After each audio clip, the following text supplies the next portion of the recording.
Now again, this is the basic TTL NOT gate which we have already discussed. This is the basic circuit. So temporal output again driven by transistor, and this transistor again driven by another transistor. Up to now we have seen TTL NOT gate, we have seen TTL NAND gate also. Now we are going to see how TTL NOR gate is designed.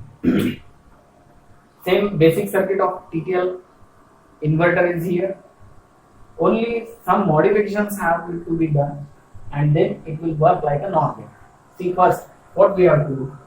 We have to connect a transistor parallel to transistor T2. How? That means the collector of this transistor is taken, its emitter is again taken, and we have to connect a transistor like this, that the emitter of the connected transistor should be connected to emitter, and collector of this transistor should be connected to collector of transistor T2. That means it will create a parallel connection.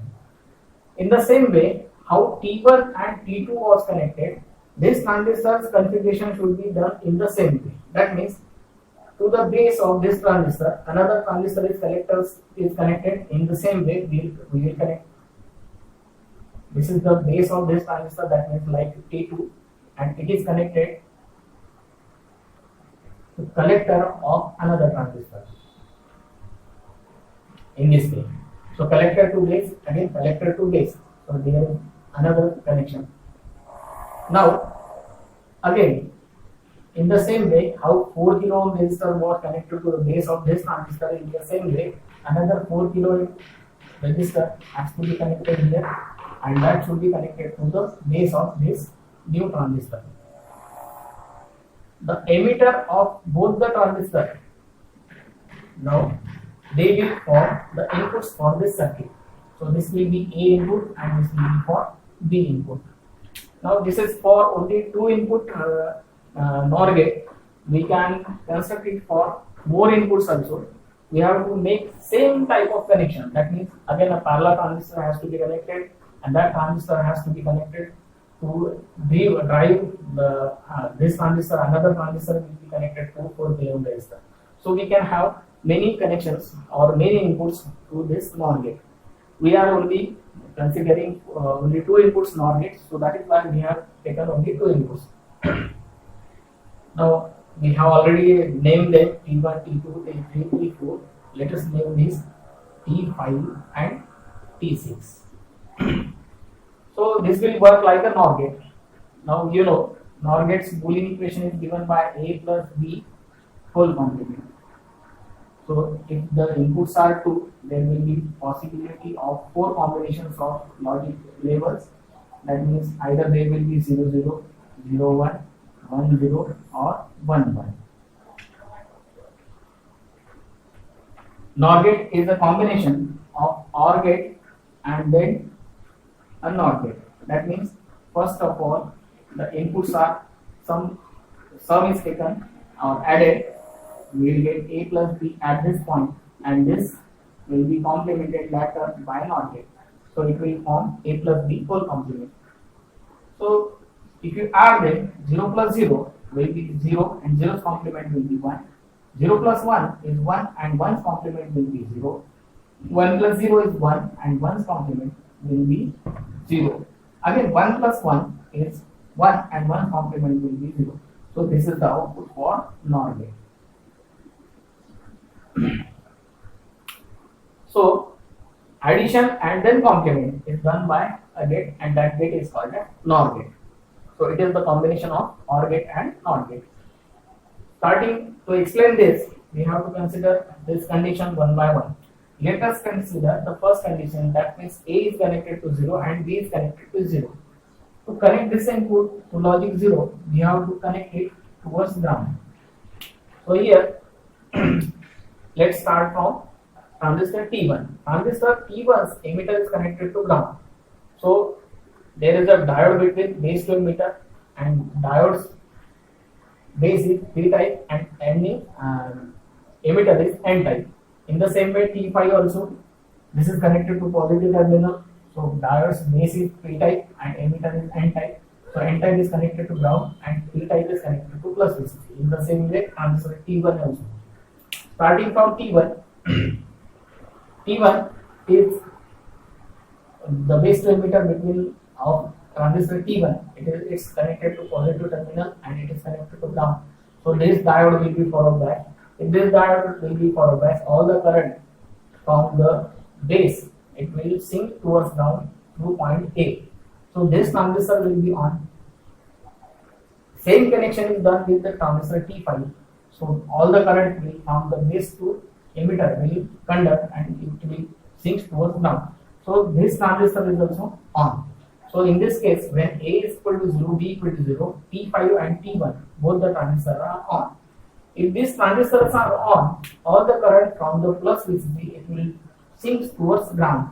So no current will flow towards the collector of both the transistors. So here at the base of T6 and base of T2, the voltages are low. If the voltages at the basis of transistor are low, then the transistor will be off. That means T6 it will be off and T2 it will be also off.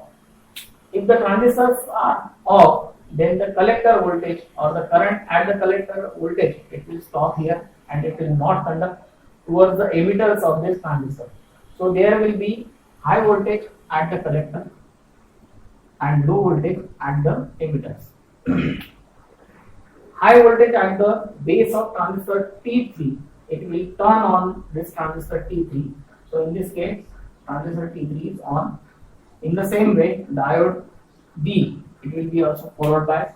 So all the current from the plus VCC can easily pass towards this point. But low at the base of transistor T4, it will turn on this transistor to off condition. If it is off, then no current will pass throughout the transistor T4, so it will not conducting. So the possible conduction path will be towards the LED. So all the current will flow towards LED and this LED will glow and it will show that high output at the output. So Y equal to 1 we are getting at the output because T4 is off. We have started from A equal to 0, B equal to 0, we are getting 1 at the output. So first condition is satisfied. Now the next condition, A equal to 0 and B equal to 1.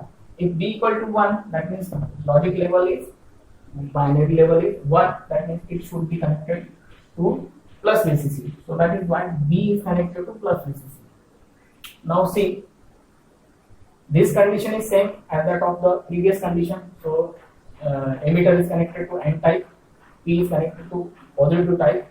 So that is why this diode will be on or forward bias. So that is why this transistor is still on. Back to second transistor, plus VCC is connected to N type and plus VCC again connected to P type. So both the terminals of diodes they are connected to same polarity. So that is why no current will flow or no current will conduct. So that is why this transistor will be off. So T5 is off in this case. So all the current will flow towards collector. So that is why it will create high voltage at the collector of transistor T5 as it is off. What about this transistor? It will create low voltage at the collector because it is on. So all the current is flowing towards this direction. So no current, so it will be low.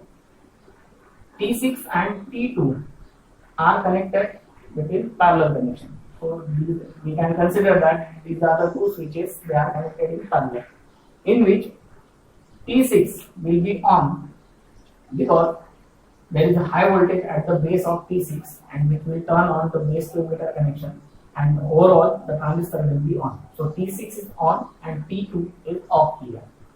From the two parallel connection, you can see that there is a steel path present to conduct the current towards the ground. So if this path is off, another path is on. So that is why all the current is still it is flowing towards ground. So if the current between the two parallel connection it is conducting, there will be no voltage at will be stopped here or no current is stopped here. So that is why there will be no voltage drop across this point. So this will create low at the input of base of transistor T3. Now If the current is conducting here, then the same current will conduct towards the resistor, to the resistance. So 1 kilo ohm will have the voltage drop, and this voltage we will consider as high voltage because this voltage is more than that of the 0.7 volts. So we can say that the voltage is high. Now base emitter of transistor T4, it is getting high voltage, so that is why it will be on. Base emitter of transistor T3, it is low, so it will be off. So if in the series connection this switch is off, so no current will flow up to this point. If some current is there, that will be again seen towards ground because T3, T4 is on. So if no current is there, this LED will not glow, and if this LED is not glowing, we can consider that the output is at low voltage. So output is low in this case.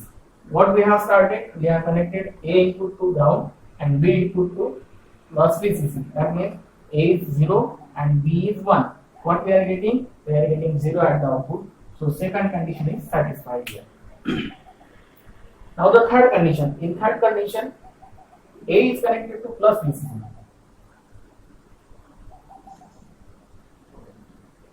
And B is connected to ground. Now the connections will be changed in the previous condition.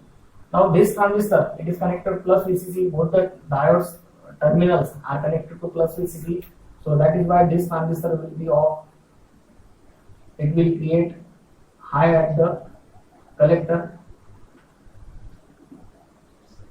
Now for transistor T5, it is connected to ground. So P5 is connected to positive terminal and N-type is connected to ground. That means this diode will be forward bias, and if diode is forward bias, we can say that the transistor is conducting.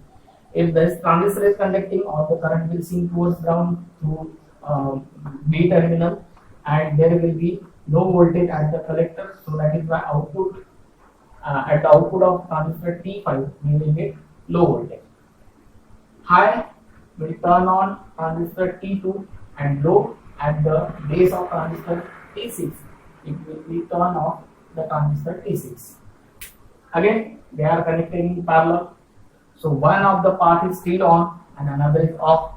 Still the current from the 1.6 kilo ohm resistor, it will flow towards the ground. So if all the current is sinking, there will be no voltage drop across this. So low at the collector of T2 will be present and high voltage at the emitter of this transistor will be present here. Low at T3 will make transistor T3 off and high at the transistor T4 will make on this transistor. So if the switch connected here, if this is off, no current will flow there. So Y equal to output equal to 0 and LED will not glow. So output is same as that of the previous condition. So what we have started, we have connected A to plus VCC, that is logic 1, and B is connected to ground, that is logic 0. So conditions are logic 1 and 0 at the input. What we are getting, the output is not, the LED is not glowing, so output is low in this case. So third condition is also satisfied. Now the last condition, that means A is connected to logic 1 and B is also connected to logic 1. A is connected to logic 1, that means it should have to connected to plus VCC. B is connected to logic 1, that means it is also connected to plus VCC. The diodes present between the base to emitter, both are getting positive voltage at P type and N type. That means these diodes are reverse bias. So if reverse bias is there, there will be no current conduction through the emitter. So that is why we say that the transistors are off. Same thing is happening with T1 and as well as T5. So both the transistors here are in off condition. If all the currents is not flowing towards emitter, that means the current will flow towards the collectors. So that way the collectors of both the transistors will have high voltage. These high voltages, they are connected to the parallel transistors T6 and T6, T2 and T6 bases. So high at the basis of both the transistors will turn on both the transistors. If these two parallel switches or both the parallel transistors, if they are turned on, all the current still is sinking towards ground. So if the currents are sinking towards the ground, collectors of T2 and T6 will have low voltage because the current is sinking, so there will be no drop. So low will be present at the collectors of this transistor. At the same time, all the current is flowing towards the emitter, and that the emitter is connected to 1 kilo ohm resistor. So current is flowing through the resistor, so that will create a voltage, and that voltage we will consider as high because it is more than that of the 0.7 volt. So T3 is getting low voltage at the input and T4 is getting high voltage at the input. So that is why T3 as it is connected to low, it will be off, and T4 as it is connected to high at the input, it will be on. In the previous condition, same condition is arising here. If these two transistors are connected in series and first series connected transistor, if it is off, there will be no current conduction, and the current through the LED will be zero. If the current is zero, the LED will not glow, and we will see that the LED is off. So off condition is the logic low level. So Y equal to 0 is obtained at the output. So if you see, both are connected to plus VCC, that means A is connected to logic 1, B is connected to logic 1. What we are getting? We are getting 0 at the output. So 1, 1 output is 0. So these outputs are same as that of the NOR gate. So this circuit will work as a NOR gate. To remember this circuit, we have to first remember only an inverter circuit, and you can see that from the inverter circuit we have modified, and that modification made to obtain the transistor as a TTL circuit as NOR gate and as a NAND gate. Here what we have to remember, only which transistor will be on and which transistor will be off according to the conditions applied at the input. I have explained you how transistors are on and off depending on the logic levels or depending on the voltage present at the input. You have to remember only how transistors are off and on. Then you can summarize this or explain this according to input condition. So before starting that, we have to learn about how these circuits are drawn. If you learn to draw this circuit, the circuit is shown to be very complex, but if you learn it, then you can easily explain it, starting from the input condition, how the transistors are changing their conditions, and then we can obtain this truth table and we can manipulate if the outputs are mismatching, then which transistor should be on or off. The main thing is at the output. These are two switches. These are two transistors which are connected in series, and we will call it as a totem pole output. In the totem pole output, what we have to remember, if T3 is on, no current will be obtained at the output, and so output will be 0. If T3 is on, then only the current will be present at the output and output will be 1. So if you want output as 0, this should be off. If you want output as 1, then this should be on. So you can remember this and you can explain easily this TTL gates. All the gates explained here, they comes for 4 marks, and near about 2.5 marks they are given for the diagrams only, and half mark for truth table, and only 1 mark for explanation. So you can compare that which weightage is given to the circuit diagram. So you have to remember this circuit diagram. Then only you can get out of marks in this topic. So this was all about the TTL gates, and this was NOR gate, TTL NOR gate. After this, we are going to study or discuss about next logic circuit. It is called as a tri-state logic. We will discuss it on the next lecture. Thank you.